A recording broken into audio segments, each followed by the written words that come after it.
Assalamualaikum dan salam sejahtera. Malaysia mengemukakan 3 langkah bagi memacu pertumbuhan perdagangan, pelaburan dan transformasi digital di rantau ASEAN. Perdana Menteri Datuk Seri Anwar Ibrahim berkata, ini termasuk memperkuat asas ASEAN, memperkukuhkan rantaian nilai serantau dan kerjasama regulatory. While the ASEAN region is experiencing phenomenal economic growth, nevertheless, intra-ASEAN trade remains low for the past few decades. I believe there is vast potential for enhancement in this regard, particularly with the upgrading of the ASEAN Trade and Goods Agreement to be signed in 2025. Beliau berkata demikian pada sesi pleno Ketua Negara ASEAN dalam sidang kemuja ASEAN kali ke-44 dan 45 di Pusat Konvensyen Kebangsaan di Vientiane, Laos. Blok itu juga perlu menyelaraskan ekonomi serantau berdasarkan kekuatan masing-masing sekaligus mengukuhkan rantaian bekalan. Malaysia berada di landasan tepat capai status negara maju dan berpendapatan tinggi. Timbalan Perdana Menteri Datuk Seri Ahmad Zahid Hamidi berkata, keyakinan itu bersandarkan prospek positif Bank Dunia mengenai ekonomi negara yang dijangka meningkat 4.9% tahun ini. Nilai ringgit juga menunjukkan prestasi yang memberangsangkan. Dan pada bulan Julai, terlihat ringgit meningkat sebanyak 2.5% berbanding dengan US dollars.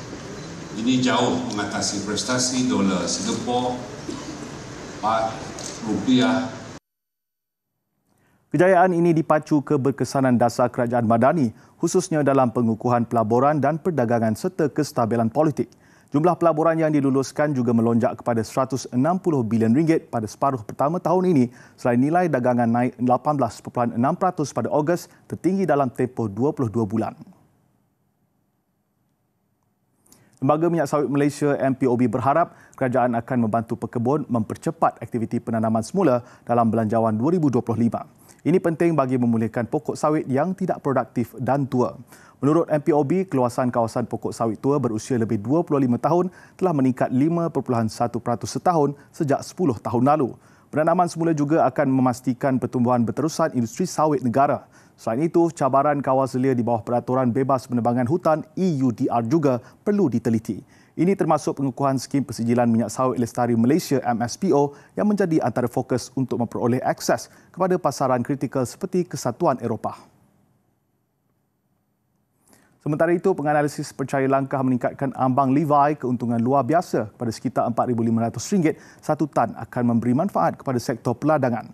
CIMB Securities turut mencadangkan rasionalisasi subsidi minyak masak bagi mengimbangi kutipan cukai itu dalam belanjawan akan datang. CIMB menjangka kenaikan 2 hingga 5% pendapatan syarikat peladangan jika ambang Levi dinaikkan. Untuk rekod, kadar Levi 3% terpakai kepada harga minyak sawit melebihi RM3,000 satu tan di Semenanjung Malaysia dan RM3,500 di Sabah dan Sarawak. Semakan semula Levi itu turut menjadi antara cadangan di kemuka Menteri Peladangan dan Komoditi Datuk Seri Johari Abdul Ghani untuk dipertimbangkan dalam belanjawan 2025. Bursa Malaysia ditutup rendah hari ini susulan kebimbangan mengenai kelembapan ekonomi China. Pada jam 5 petang, FBM KLCI turun 0.71 mata kepada 1634.91. Kaunter rugi mendahului untung pada 566 berbanding 548, manakala 494 kaunter diniagakan tidak berubah. UOB Kay Hian Wealth Advisors bagaimanapun berkata, saham dalam sektor pengguna terus mencerminkan prospek positif pertumbuhan ekonomi Malaysia. Itu sekian laporan Detik Niaga. Salam hormat.